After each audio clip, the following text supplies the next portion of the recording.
Have you ever asked yourself why humans lie? Or why do you specifically lie too? The answer, my friend, might make you hate life and see it as a bit bleak and feel that there's a lot of lying in the world. But what have we got to lose, my friend? Why shouldn't I tell you?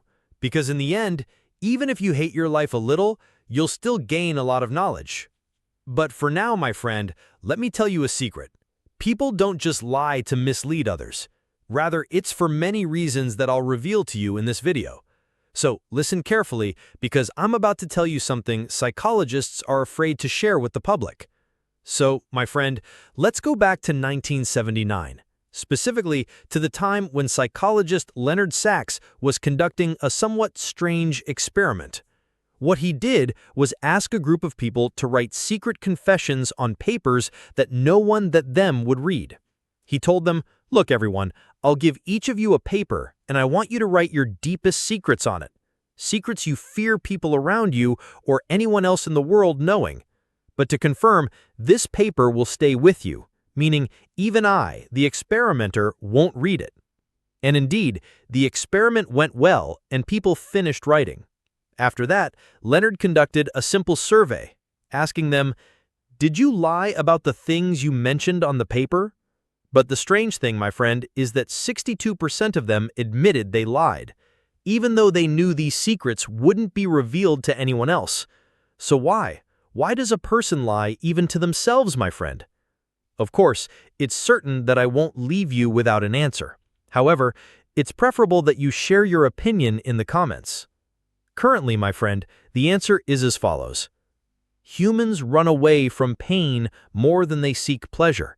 That is, people are willing to sacrifice pleasure just to escape the pain. You might have some doubts about this. So, do you remember, my friend, Joseph Goebbels? He was Hitler's minister of propaganda. This man actually managed to brainwash an entire nation. In one of his sayings, he tells you, "Lie and lie again." In the end, people will believe you because the truth is too painful for them to accept. Meaning, people are willing to believe lies just to escape the pain of the reality they live in. And this, my friend, is so realistic that even Hitler himself used to lie in his personal diaries when he was defeated, because he simply couldn't bear it, even though no one else would read these memoirs. Moreover, even Napoleon used to toss a coin before every battle, and he would say, "If this coin lands on heads, it means I will surely win this battle." But after he died, they discovered that his coin actually had heads on both sides, meaning he knew it was just a simple trick or a lie to himself, but he simply believed it because he couldn't accept a reality where he was defeated. But look, this doesn't just apply to the tyrants I'm giving you examples of. Rather, I'll use you as an example. Are you truly honest with yourself? Wait a minute. Before you nod and confidently answer that you are, let's review your memories, my friend. How many times have you convinced yourself that the problem isn't you, but the circumstances around you? Even though many others were in much worse situations than you and achieved more than you can imagine. How many times have you told yourself that people don't understand you, instead of admitting that you don't even understand yourself? Okay, wait a minute. How many times have you said that starting tomorrow you'll lose weight? Or tomorrow you'll start working to earn money, or tomorrow you'll look for a job, or tomorrow you'll start praying. But when tomorrow comes and you actually start, you realize that, oh, actions are much harder than words, and that you'll fall many times before succeeding. So you start lying to yourself and blaming anything other than yourself, without realizing that blaming anything but yourself will take away all the opportunities you might have. And by the way, no one cares if you fail or succeed. But look, my friend, I won't blame you for this, because this kind of lying isn't specifically your fault. Rather, it's from your own human brain.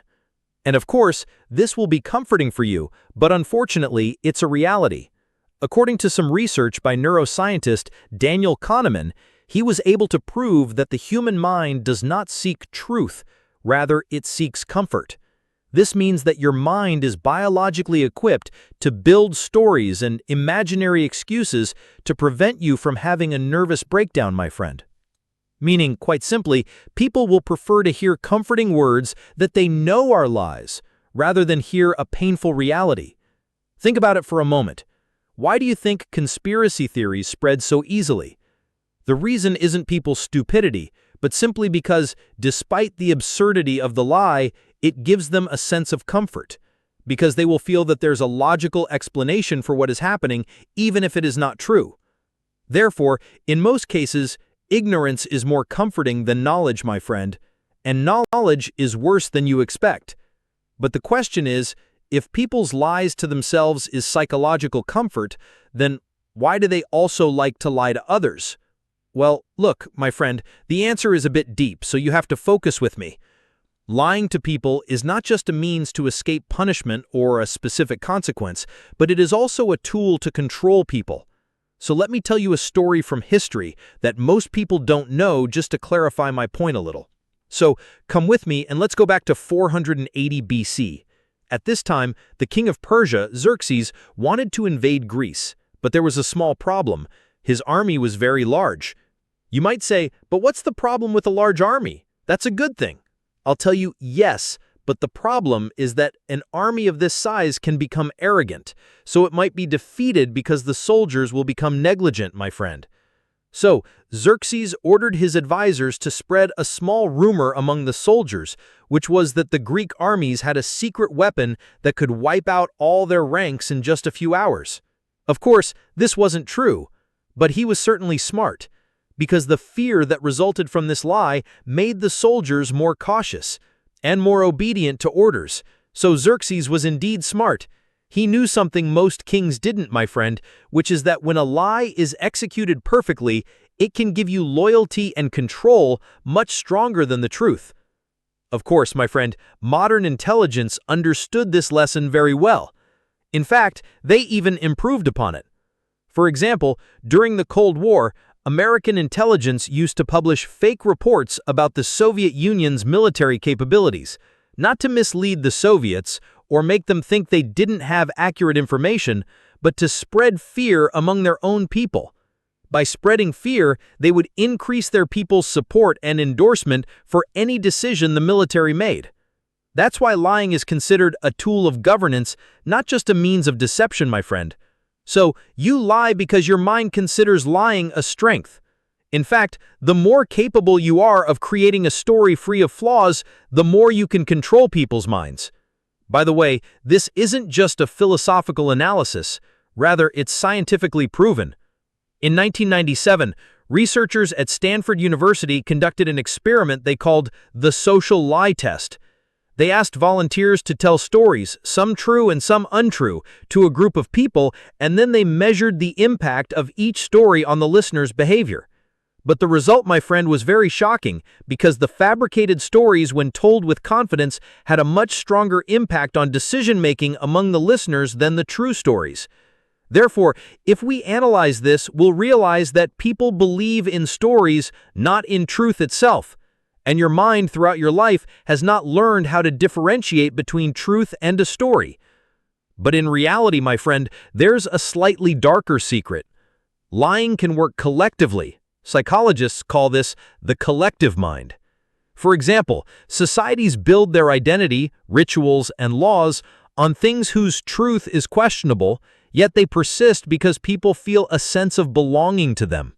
For example, if you were born and raised in a tribe that believed the sun was a god, you'd likely grow up believing the same thing. Not necessarily because you saw proof, but because you grew up with it and belonged to that group. Therefore, you are not alone, and the human mind thinks that if you are not alone, then this is a good thing. Therefore, this is actually the origin of every major lie in history, starting from political ideologies to myths of absolute freedom to the illusion of humanity. All of these things are stories created by humans for a specific purpose, my friend. So, to be realistic with you, my friend, it's very possible for a person to lie because they are unable to see themselves without a mask. And if you were to see yourself for who you really are, you might actually collapse. That's why your mind lies to you and justifies many things for you that shouldn't have justification. So you might think that lying is a sin we sometimes commit, But I want to tell you, no, my friend, the truth is the exception in this world, not the other way around. And by the way, in many things, you might be lying without even knowing it. But now I'm going to delve a little deeper and tell you about something more dangerous. Do you know what the most dangerous type of lying is, my friend? It's not lying to people, but rather the lie that you believe and live in as if it were reality. I'll give you an example. For example, the idea that you are a free person, that you are free in your choices, that you can change your life at any moment. Unfortunately, these things are not true, and I'll give you proof. I want you to review your life and see how many times you tried to change and failed. How many times have you told yourself that you would start, but then found yourself in the exact same place? And by the way, you must be right about this.